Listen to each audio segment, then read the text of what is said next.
The discussion we had yesterday regarding jewelry, for the women who wear jewelry, should they give zakat on this jewelry, the gold?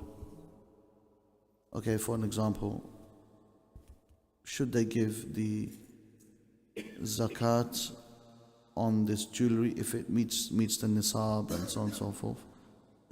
And we said yesterday that there were two views. One of them was you do not need to give zakat on this, and one of them is the view that you should.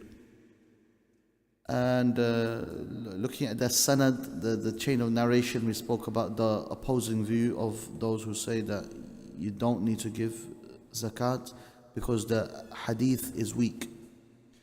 There's kalam on the hadith where the Prophet ﷺ saw the bangles and he said, are you going to give these bangles in zakat? أَتُعْطِينَ زَكَاةَ هَذِي? And then they responded saying no. Prophet ﷺ said, then do you want them to turn to fire? And this is like a adhab on the person who wears this jewelry and doesn't give their zakat. So this hadith we spoke about, and the other hadith, so Salama, Atiyah, and then we spoke about the hadith of Amr bin Shu'aib, عن أبيه عن جدي. We spoke about the sanad, and I will ask you what you thought about the sanad. But so this mas'ala, like in coming to the authenticity of these ahadith, I've looked at so Shaykh Albani rahimahullah ta'ala says this ahadith is sahih. Well, the first one is sahih, the second was weak. The hadith Salama, there's kalam on this, and I'm not going to look into it, but the one that I just spoke to you about, the bangles, so this is an authentic hadith according to Shaykh Albani rahimahullah, but some scholars differed because of the authenticity of this specific hadith. But based on this, we say inshallah ta'ala that if a person gives the zakat, this is better. It is much better to stay from the khilaf of the scholars in this regard. And this is the view of Abu Hanifa rahimahullah and his followers, atba'uhu, and this is their madhab, and this is more, we can say, the safer view. And I've come to that conclusion after seeing that Shaykh Albani rahimahullah did say the hadith is sahih. But there is kalam on that, a lot more to speak about. The hadith of Amr bin Shu'aib عن أبيه عن جده. نعم أخي تهذيب والتهذيب. Is it there? So Amr bin Shu'aib. جزاك الله خير. الجرح والتعديل. And تقريب. جزاك الله خير. خلاص. So this one we'll talk about later on. Let's read some ahadith. تفضل. نعم.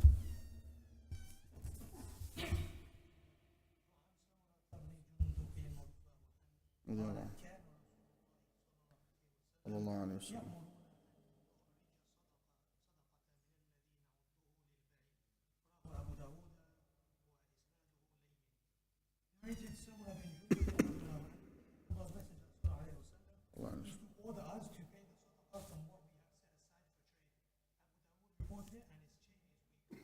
This hadith is weak. It's a weak hadith. It's a weak chain of narration, but the meaning is authentic. And that is that they were ordered to give the zakat from the money that our investments. So investments, you can say, the money that you have set aside for trade, for businesses. And we call this in Arabic urud al-tijara, which clearly is an obligation that a person must give their zakat on the businesses that they have, the commodities, the stock, by yearly counting the price that you sell it for. So you have clothing, for an example, you count the clothing, how many you have 100 shirts, 100 caps, for an example, all together what the price is, and from there 2.5%. Zakat has always been 2.5%. There's never been a different percentage, it's always been 2.5%. Okay? So this is quite clear, and this is what you need to give. Very simple. The maths is very, very simple. It's very easy. People get scared when it comes to zakat. They think that, oh, it's so difficult to work it out. How do I understand my zakat, my monthly salaries? And it's very simple. Whatever you have at the end of the year, you can either just give 2.5% of whatever is in your bank, which is the easiest way, if you're not a multi-millionaire. Yeah? And if you are someone who is really, or you want to be specific, then you just work out how much you have earned and that's been in your possession for one whole Islamic year. That's it. So you work that out. If it's 10,000, 5,000, 3, whatever, you take 2.5% and give that out to zakat. No, that's very simple. There's no confusion. People get really, really confused. The problem is when someone says, I don't know how to work it, get an accountant or get a brother, someone who's good at maths. Tell him to work it out for you. Nowadays there's these zakat calculators online. Everything is so simple. Very, very simple. We are not living in olden times. When it comes to our careers, when it comes to the dunya, we love it. We are in love with it. We go all the way.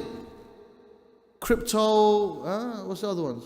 Forex and all of these tradings and all this. We dive into it and we study in so much detail. MashaAllah. Some guys, I say, man, you should have done chemistry, A-level, honestly. You should have gone into something else.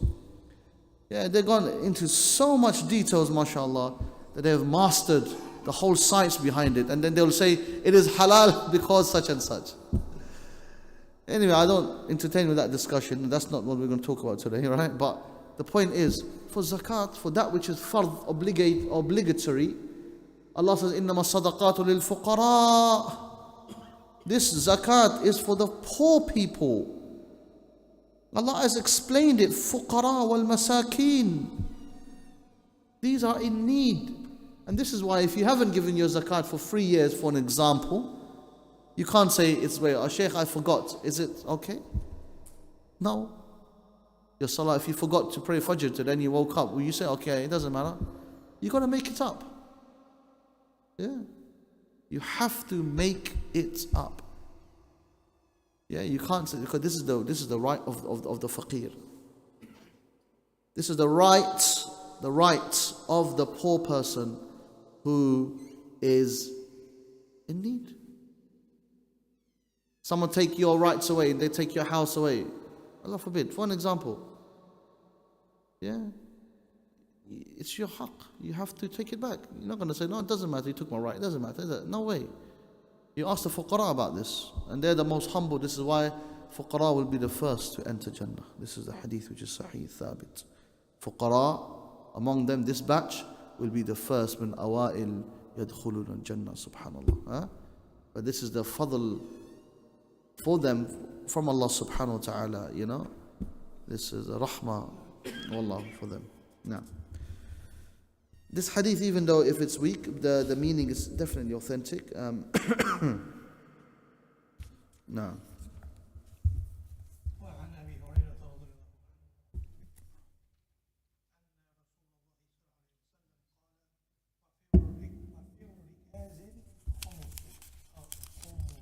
No.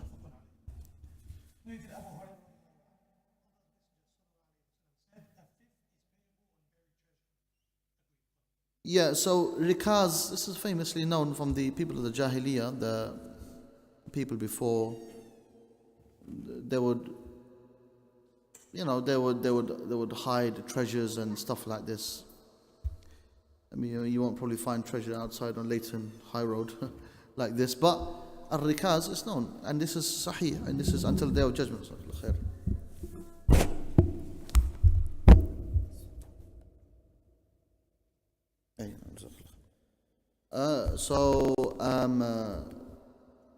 Al-rikaz, al-khumus, if you find this, you give a fifth of the zakat in haqq, subhanallah. Look how Allah subhanahu wa ta'ala is merciful towards the fuqara. Even this hidden treasure that you couldn't find for years or whatever it was, or you found something, gold, yeah, this was hidden treasure from the people of the Jahiliyyah. This is something that you should give away. A fifth of this is to be given away. This is different to 2.5%. This is a fifth, okay? This is the one, yeah. Now, next hadith, fadl.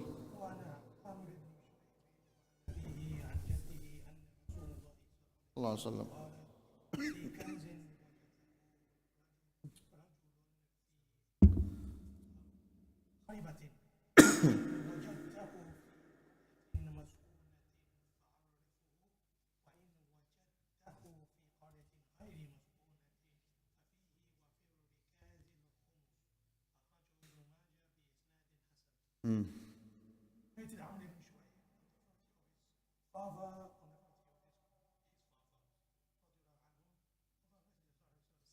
Sallallahu alayhi wa sallam.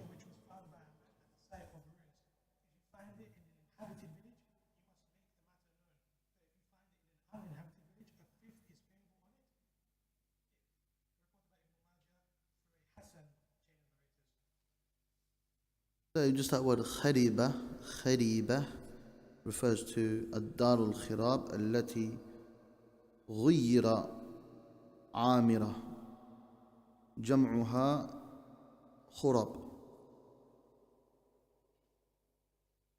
Yeah, this is talking about a city that's been destroyed or something has happened. Okay. And now this is the same thing, and if a person finds, وفي الركاز الخمس, as we said, this is just to emphasize on the absolute point regarding the rikaz, the hidden treasure. This is quite clear. There's not much to talk on this one now. وعن بلال بن الحارث رضي الله عنه صلى الله عليه وسلم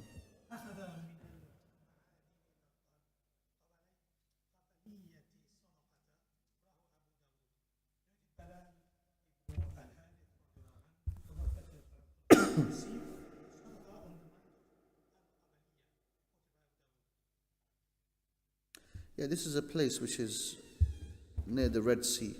That's all it is. So the importance of the charity and the importance of collecting the sadaqah. And we learned that the Prophet ﷺ would send people to be responsible, as known as al-amilun alayha, to collect the zakat for the fuqara. And this is permissible.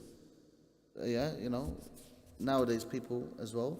So, some brothers are collecting money for zakat and then like charity aids, like for an example, or even anybody in person say, I know some fuqara, I'm going to go to near my village where they live back home, for an example.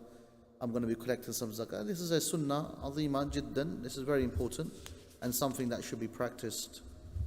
Naam.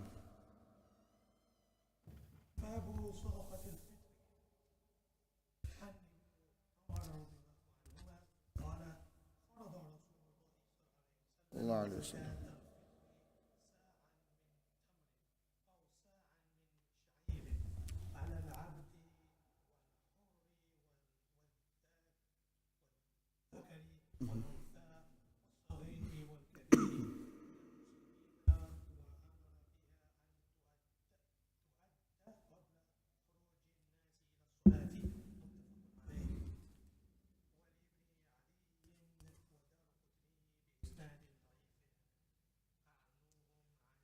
أغنوهم عن الطواف في هذا اليوم.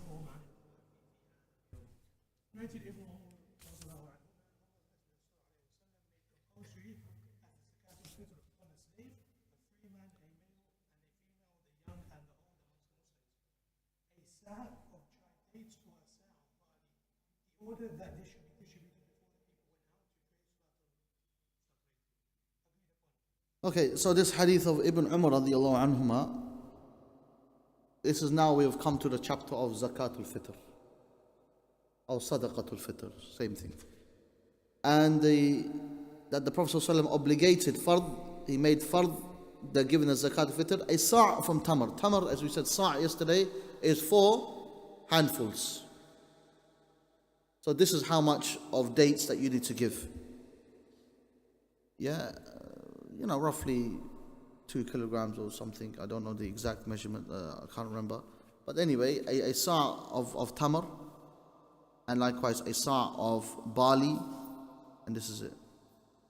Now, one mas'ala that we learned that I think it would be appropriate to mention is that wealth, money, should not be given as sadaqatul fitr. Because this hadith of the Prophet ﷺ is very clear. Zakatul fitr sa'an min tamrin. And money was there at the time of the Prophet ﷺ. This is the whole argument. why do we distribute money?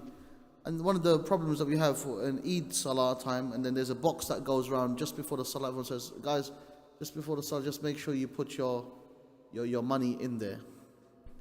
Now the problem with this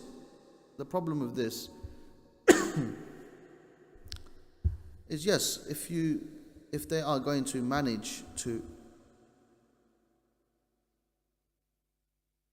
buy, or the person responsible, like for an example yourself, as you say, I'm collecting, you're not doing that, but just say you're collecting Zakatul Fitr.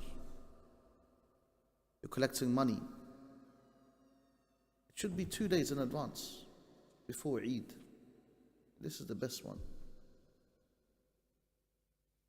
And then it reaches the people, the fuqara. يعني وأمر بها أن تؤدى, and he ordered that this should be done قبل, before the people come to the salah. You with me? You understand the point I'm making? So this box, everyone's here for salah, everyone. Yeah, of course, the fuqara. I know, but you know, the point is, the whole idea is, firstly, it should be food, rice. I remember in Medina, mashallah, it's so easy. Like you come, I'm talking just a local masjid. Everyone's got bags of rice, bags of beans, and different things, or whatever it is, the food staples, like dates or yani barley. Now not people are going to have barley, but some, but generally like food staples of food, permissible. So people would buy it. So we would buy them in advance, and then we'll get someone, brother, you're doing this, I'll give you a fee, give you like 50 riyals or 100 riyals, and you are gonna be responsible now. Tawkila, wakila, making you to give this out and distribute it to the poor people, the fuqara. That's it. So this is the sunnah, this is the way it should be. You can give it yourself, it's much better. It's much easier, much better. So the whole concept, this hadith is in Bukhari and Muslim, and again Ibn Hajar is trying to perhaps bring this hadith here immediately just to know the authenticity and the strength of this hadith. So people can't dispute this ruling. So the khilaf of the scholars, some of them, like the Ahnaf, they say it is permissible to إلى جواز تقديمها لحول أو حولين قياسا على زكاة المال. They say you can give this in advance, a year or two in advance. Analogy made from the zakat. Ash-Shafi'iyya, they are saying that it's permissible to do it 1 month in advance. Ramadan, because it's in Ramadan, only a month. Malik says no, it's not allowed to do it before at all. Like salah before its time, you can't do salah before its time, can you? So he does that. He says this. The Hanabila, they say it's allowed to proceed before Eid 2 days. This is what I just said to you. And the scholars agreed on this. Okay, and the scholars agreed on this view. This was more known. Because there's another hadith in Bukhari. كانوا يعطونها قبل الفطر بيوم أو يومين. The Sahaba would give it 2 days before the day of Eid. So this hujjah of the Sahaba radiallahu anhum was more stronger. So the view of the Hanabila is the most closest because it has firstly the hadith, which is very clear, before the people, and then the hujjah of the Sahaba's action in doing that. So this is more closer than all the other views. But if you notice, Al-Hanafiya, they say it's compulsory before or by the rising of the Fajr on the day of Eid al-Fitr. The day of Eid al-Fitr. So imagine this. So now some of those people who say we're following the Hanafi madhab and then they're saying you're putting it in a box here. When is that going to go? To the fuqara. 3rd day, 4th day. This is Eid al-Fitr, by the way. Eid al-Fitr is one day Eid. Eid al-Adha is 4 days. If you're going to include the day of Arafah, this is also the day of Eid in one narration, one hadith. But the Eid, the Salatul Eid will be the 10th day, Dhul Hijjah, and the days of a Tarwiyah, which is all Eiduna Ahlul Islam, as the Prophet ﷺ said. Eiduna Ahlul Islam. This is the hadith. But Eid al-Fitr, it's not 2 days, it's 1 day. And this is the thing. Anyway, so this mas'ala I just wanted to kind of touch upon. As for giving wealth, mal, I'm not of the view. Some scholars did hold that view recently, and they said because of the difficulty of the distribution of food staples. But this is not zakat. Just like zakat, mal, you go to the faqir. If the faqir is someone who doesn't know what to do with this wealth, and they will misuse the money, or they're not well, for an example. So the scholars say, yes, you can buy things for them, but it has to be the necessities that they need. Necessities that they need. Someone will be there doing tawqeen and he will buy it for them. It's okay, what do you need? You need shelter. Okay, this is your need, then this is it. One issue I have is sometimes what some people do on their websites is they mention, this is a charity and this is zakat charity, but we're doing on projects, on shelter. But maybe, I know, of course, generally speaking, the fuqara, they all need this. But would it be a need that comes under the zakat? Or would that be general sadaqah? So that's a little bit very mas'ala that I feel. But generally speaking, they're doing a lot of khair. I don't mean to say anything else in that regard. طيب, after please, jazakallah khair. Next hadith. Now.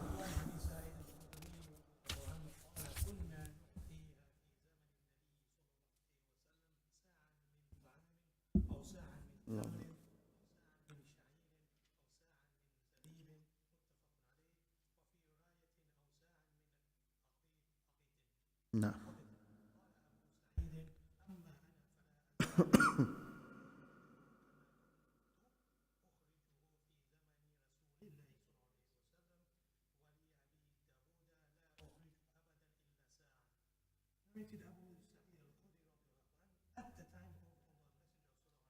Sallallahu alayhi wa sallam.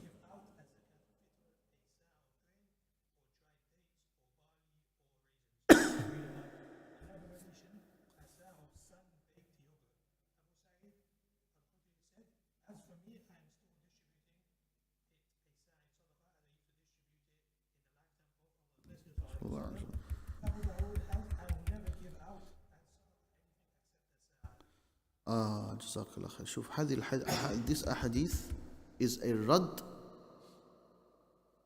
a response to the people who say it's okay to give money. It's not, because over here this is now the aqwal of Abi Dawud, and this is the hikmah of the scholars when they bring one hadith and they bring another one to refute the arguments. For people of knowledge, nowadays when we read a hadith we need an explanation. But the scholars, they just read the hadith, they extract a lot of lessons from that, they understand. Back in the time of Bukhari and Muslim, there was very, very few or hardly any explanations of a hadith. And if you know, please tell me. I don't know of any. Like nowadays you have Fathul Bari. Fathul Bari, explanation of Bukhari, came at Ibn Hajar's time. That was yesterday. 600 years ago, but I call that yesterday, 600 years ago. Meaning compared to 1200, but you know what I mean. He goes, فَلَا أَزَالُ أُخْرِجُهُ كَمَا كُنْتُ أُخْرِجُهُ فِي زَمَنِ. I am still doing it the way I used to do it at the time of Rasulullah. And this is way after Abu Sa'id radiallahu anh, this is after Rasulullah passed away. وَلِأَبِي دَاوُودَ. Now Abi Dawood as-Sajistani, he is when?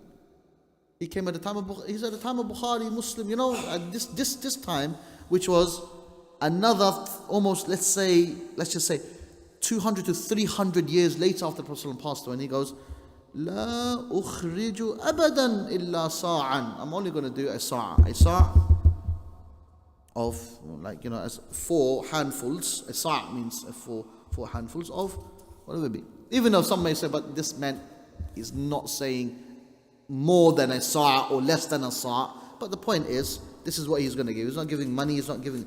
And currency has been there at the time of Rasulullah. Dirham or Danani was known.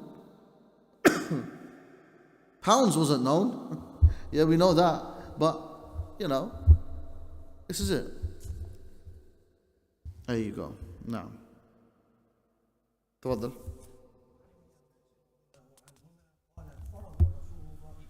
صلى الله عليه وسلم.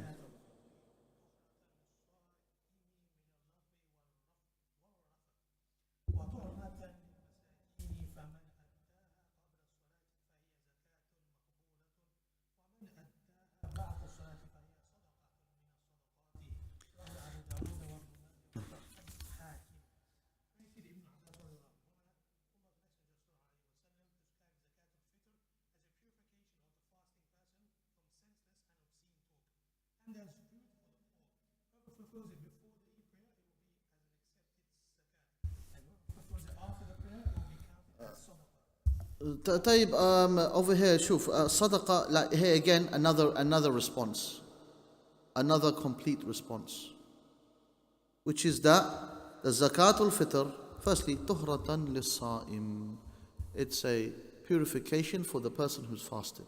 Someone asked, why do we give zakatul fitr when we give our zakatul mal? And some people would say this as well at the time.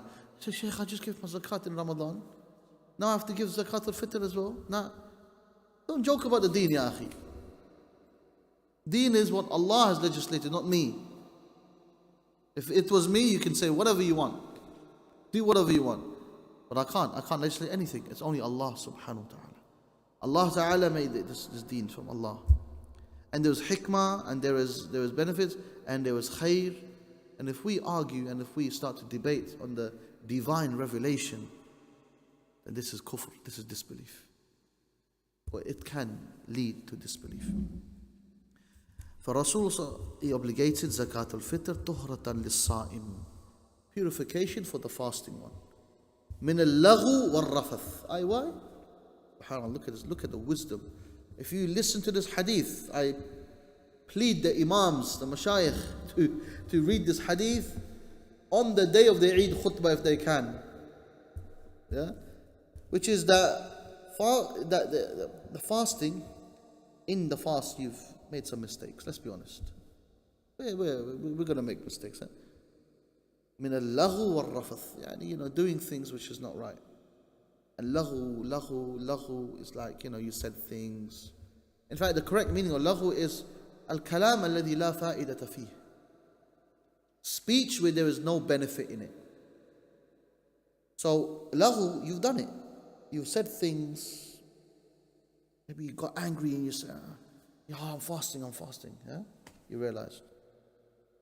So that's why you give it. So when you do it, then you give it with your heart. وَطُعْمَةً لِلْمَسَاكِينَ.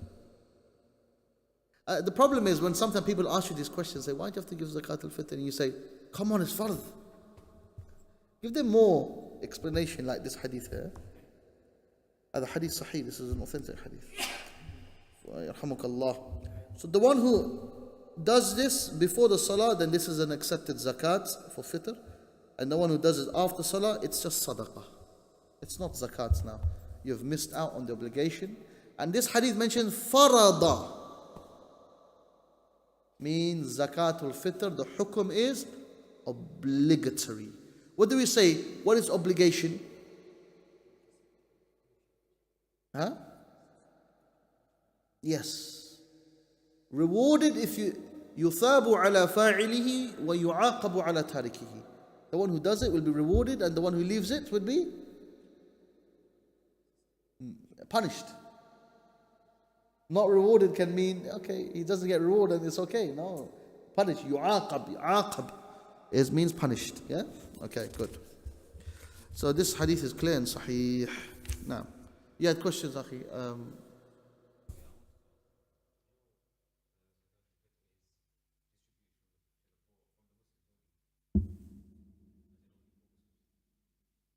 Naam, sahih. Zakat, you see, the asnaf of zakat, aslan is fuqara and masakin, and more than that, عاملين عليها والمؤلفة قلوبهم, those who are non-Muslims but their hearts would be more towards the Muslims, like the people who are known as the people who are famous, or they have ri'asa, we call it in Arabic, they have position. So someone, you give this person the zakat, they may feel that Muslims are being kind towards us and this, and then their heart would be towards Islam more. So this mas'ala, this is for that. And hakadha yani. So as for sadaqatul fitr, then this one, I need to think about. Is this also included in all of these 8, or does this mean fuqara and masakin? And I remember qawl, it's only for the fuqara and masakin min al-muslimin. But I don't know, I need to check this one, yeah? No, and Allah knows best. Now, any other questions on this point? Now? Assalamu wa rahmatullahi wa barakatuh.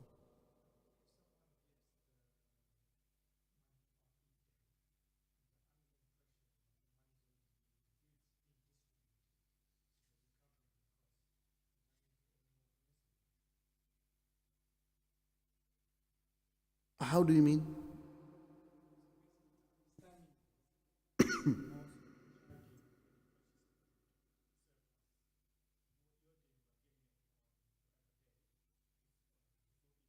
Yeah.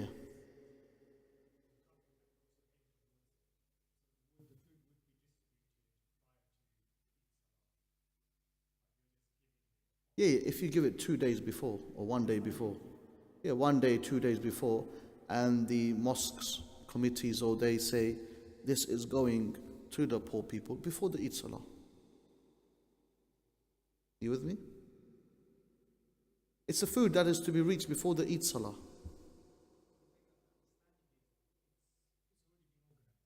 Yeah.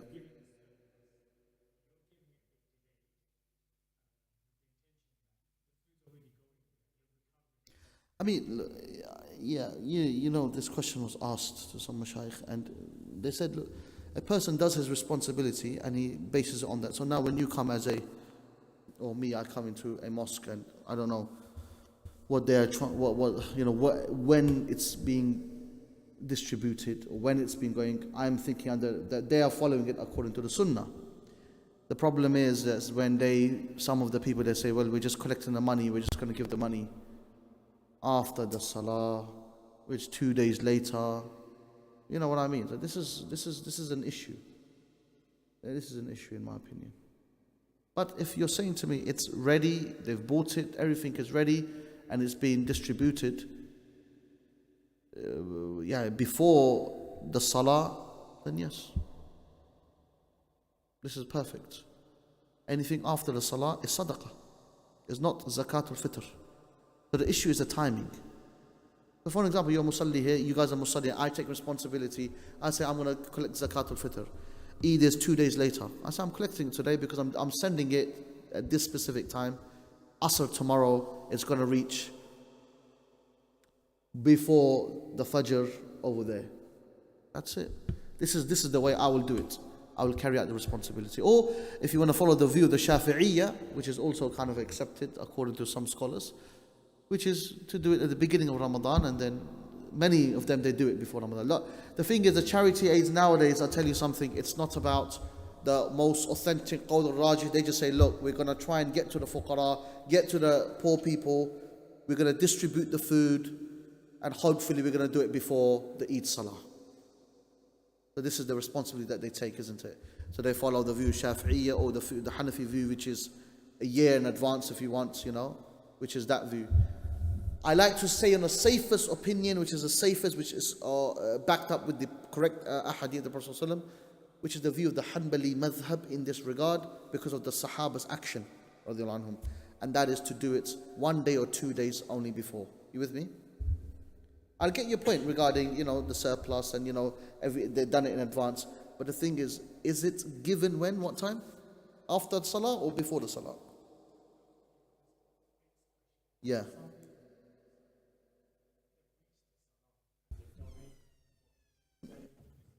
This is the whole point that I'm talking about, brother. This is the whole thing I'm talking about. You with me? So this is the issue. You've done it here. What some say, they say this, well, for an example, in Asia or in a part of Africa or wherever it is, their Eid is tomorrow anyway. So you've done it today, but you have prayed your salah. Your salah is complete. This is the problem. So what does your heart say? Firstly, we said the hadith, it says fard. The Prophet ﷺ said, farada Rasul ﷺ rather.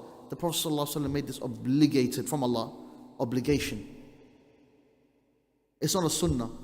It's not, it's okay, if you don't do it, you don't know. That's the safest view. And if you do find a view that they say sunnah, or some who say it's sunnah, it's not compulsory, my heart will still not be at rest because of this hadith. The idea is to follow what Allah is saying and the Prophet is saying. And especially in today's day and age, it's very easy. Specifically speaking about getting food and stuff over to specific, like Palestine, Allah musta'an, may be questionable. But where we are today, there's so many countries that food can go very easily. It's not difficult, yeah? It's very, very simple. If you want to be very, very specific and you're going abroad or something, take a few bags come on, this is perfect. It's like you can do this, it's not difficult. You with me? We make life very difficult for us, brother. It's a problem. You can even find fuqara here, you can even find poor people here. You don't need to go back home and do it. You don't need to do this. You know this. Poor people are everywhere, right? There are people who are poor. There are people who are in need. And I remember one sheikh, he said to me, if you want to find them, you'll find them. You can find people who are in need. And being a needy, and it doesn't need to be that you need to be someone who doesn't have a roof at all on your head. It means you're in need. You don't have money. Your next bills are coming. You can't pay it. There are people like this. So it's what it is now.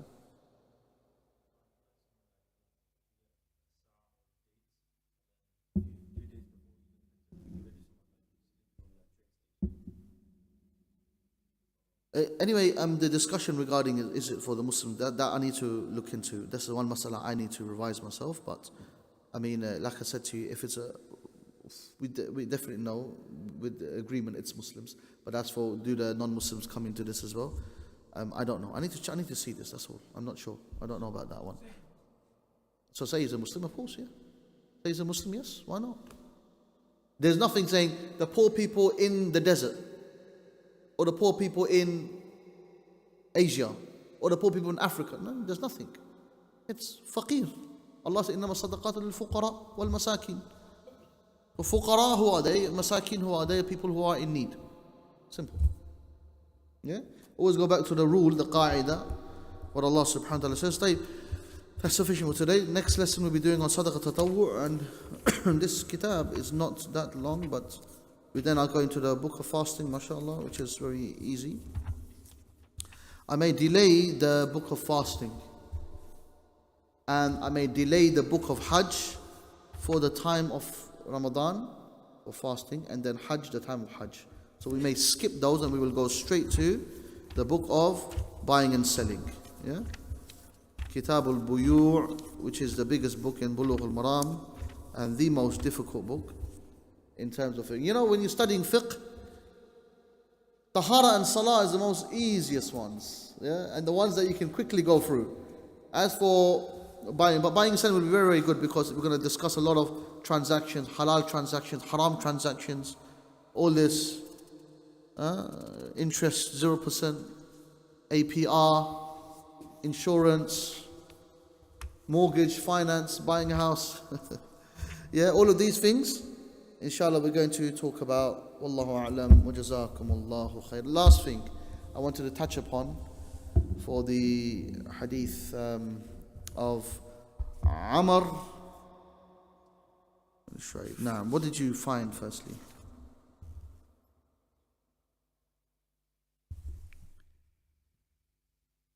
This is nothing, akhi.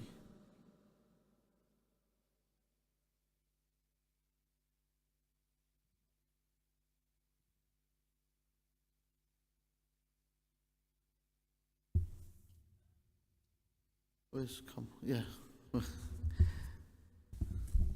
found it here?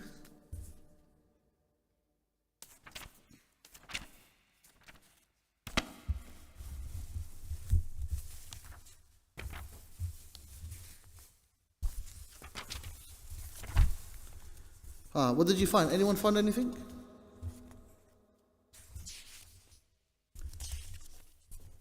No one's allowed to leave, yeah? Lock the door until the homework's done.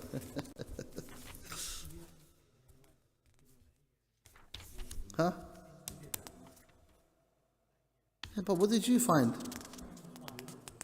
Come on, man, that's cheating. Listen, Ayan, it's not allowed to cheat, yeah? Plagiarism is not allowed. If you go to ChatGPT, you must ask him a number of times so you come out with plagiarism, yeah? Okay.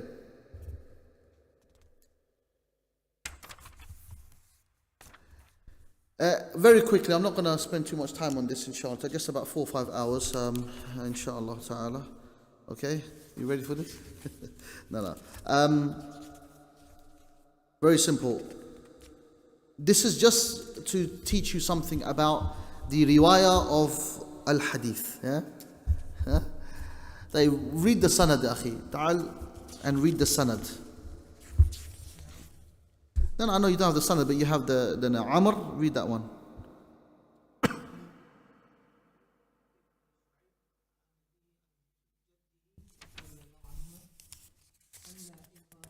Yeah, khalas, that's it.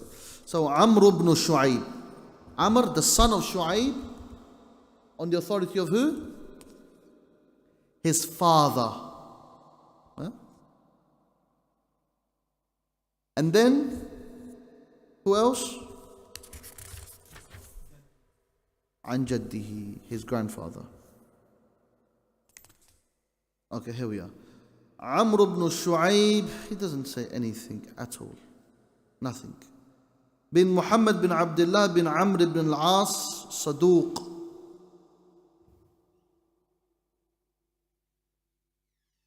So, very, very quickly, what I wanted to mention is Amr, the son of Shu'ayb, he took from his father and he took from his grandfather. The discussion some of the scholars have, and I was actually looking at it earlier on. I was doing the homework more than you guys, you know. Here we are.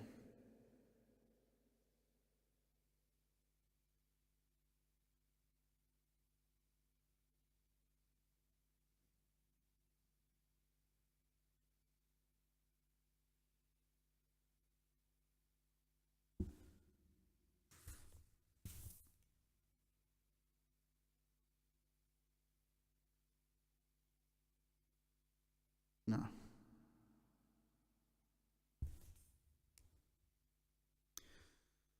Huna al-kalam over here regarding Amr ibn Shu'ayb an abihi an jaddihi.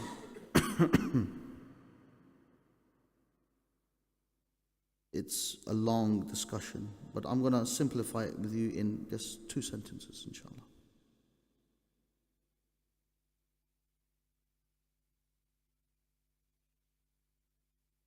Firstly, who is his grandfather? You know, this is important to know because this riwayah, you okay, yeah? His riwayah, any riwayah that you find where someone says, on the authority of someone under his son and under his grandfather, you have to clarify this, yeah? Yes or no? If I say to you now, my father narrated this and then, but I'm narrating from his father. You have to clarify. Did you meet your father? I don't remember me meeting my grandfather. Yeah. If I did, I was really, really a baby, which I couldn't have understood anything what he said. So now if I narrate from my grandfather, An Tufail, that's his name, by the way. Anyway, I say An Tufail. Okay. You now have to ask me, okay, this guy, you have to be careful. Let's clarify, did he meet him? Because he's going to mention a hadith, he's going to mention something to me, which is very important. It could be fake news, it could be lie. So this is Amr bin Shu'aib on his father and his grandfather. This narration, this riwayah is very famous. And one day you'll thank me for it, inshallah, if you ever go into the ilm of hadith. But this one, the scholars have written like pages and pages and pages on just this person, just this narration. Shaykh Al-Bani alhamdulillah wrote, oh my goodness, I saw his works and I didn't even read it. I was like, you know what, it's so much. It's incredibly, he wrote so much on it. This is how ilm sanad was. Allahu Akbar. Very, very quickly, just kind of like a hindsight kind of thing, just like bird's eye view, just to look at what this ilm is about. Inshallah, I won't take more than 4 minutes, inshallah, yeah? I said 4 hours, isn't it? So I've gone 2 minutes now, yeah? Alhamdulillah. Number one, who was his grandfather? Is he Muhammad? Or is the pronoun going to talk about his grandfather? His. So, on the authority of Amr, the son of Shu'aib, he took from his father, from his grandfather. This his, what's he talking about? Is it the grandfather or is it the father? Okay, so this is where the first problem is. And if it goes back to Shu'aib, then this means his grandfather was the Sahabi, because the grandfather is who? Abdullah bin Amr ibn al-As radiyallahu anhu. That's who the grandfather is. So Amr's grandfather is that person. So did he take from him? This is where the question now is going to happen. So Imam al-Dhahabi rahimahullah, now this is where we have to, when you're studying something like this, you can't just make it up and just read it and say, yeah, okay, I've got the answer here. You've got to look into some reliable sheikh, scholar, who has talked about this chain of narration. And to do that, you have to look at the works of Imam al-Dhahabi or someone like Ibn Hajar. Ibn Hajar is famous now. Or As-Sakhawi. Or Ibn al-Mulaqqin. Anyway, the names are many. But al-Dhahabi is perhaps the biggest imam, and one of my shaykh, he would, when we were studying hadith, ikhwani, he would go into Imam al-Dhahabi to a different peak of world. He would say, "A'tabiru annahu imam." He says this person is an imam, different level imam. And none of you will be able to understand Imam al-Dhahabi unless you read the works of al-Dhahabi rahimahullah. And you spend time and hours reading it, not just, oh yeah, I heard that name. Yeah, he's a great imam. No. You gotta know what I mean. But they say, if you know, you know. Yeah? If you know, you know. Okay? So this is very important. Anyway.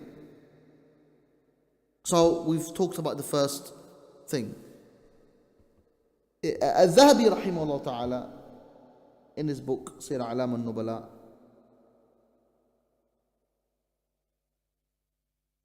and Ibn Hajar also kind of quoted on this by saying his grandfather is actually Abdullah bin Amr ibn As.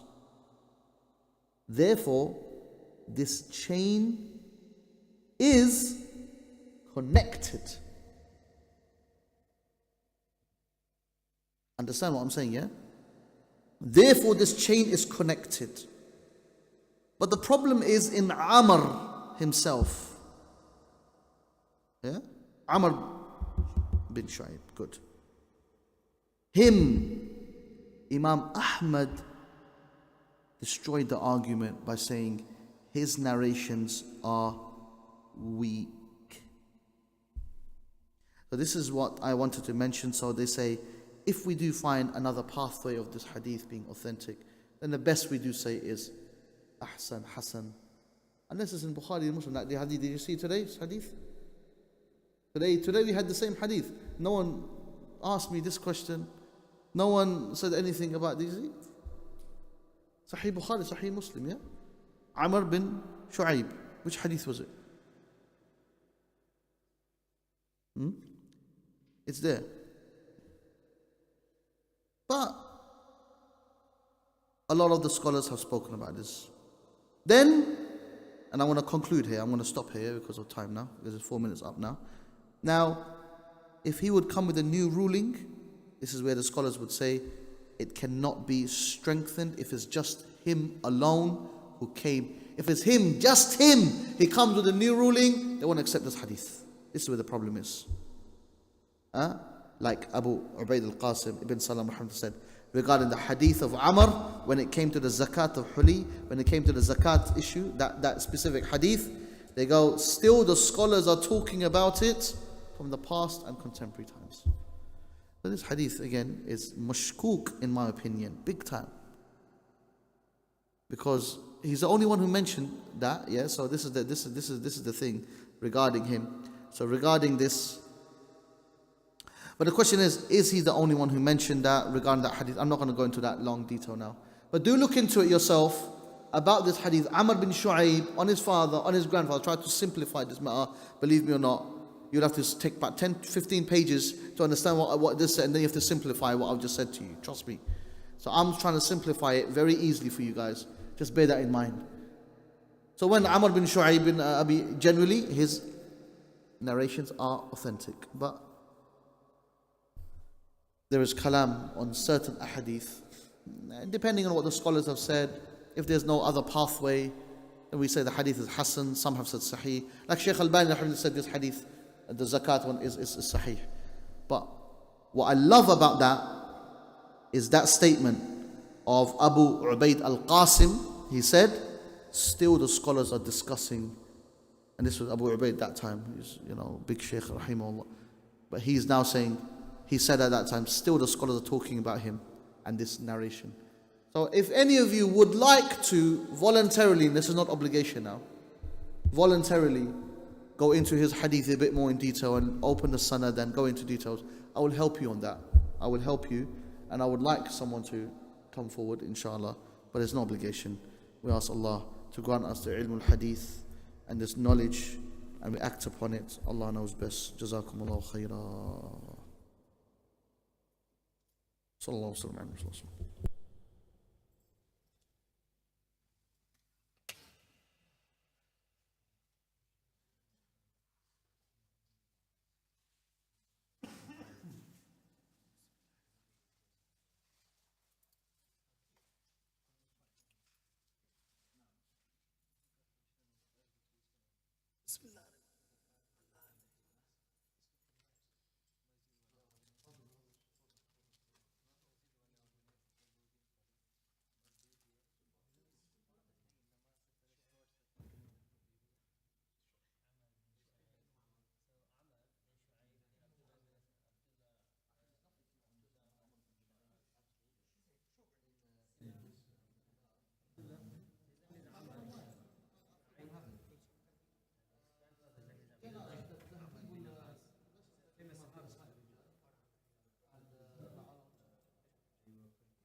Sorry, Shaykh, Jalal lamba ho si.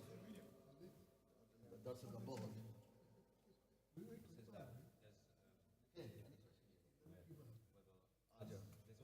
इल्म की गल होंदी और केड़ी है ना okay जज़ाकल्लाह खैर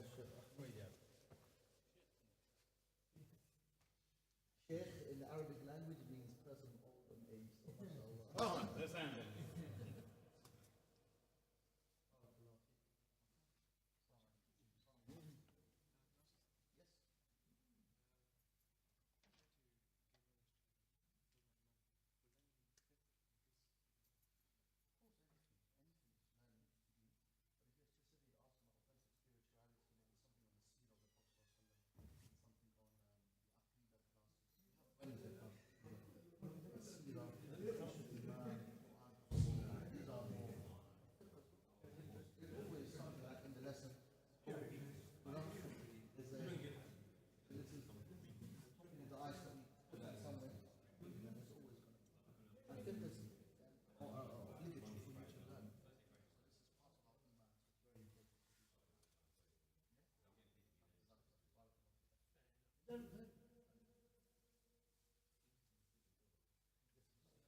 किचन लॉकर की चाबी मेरे पास है, किचन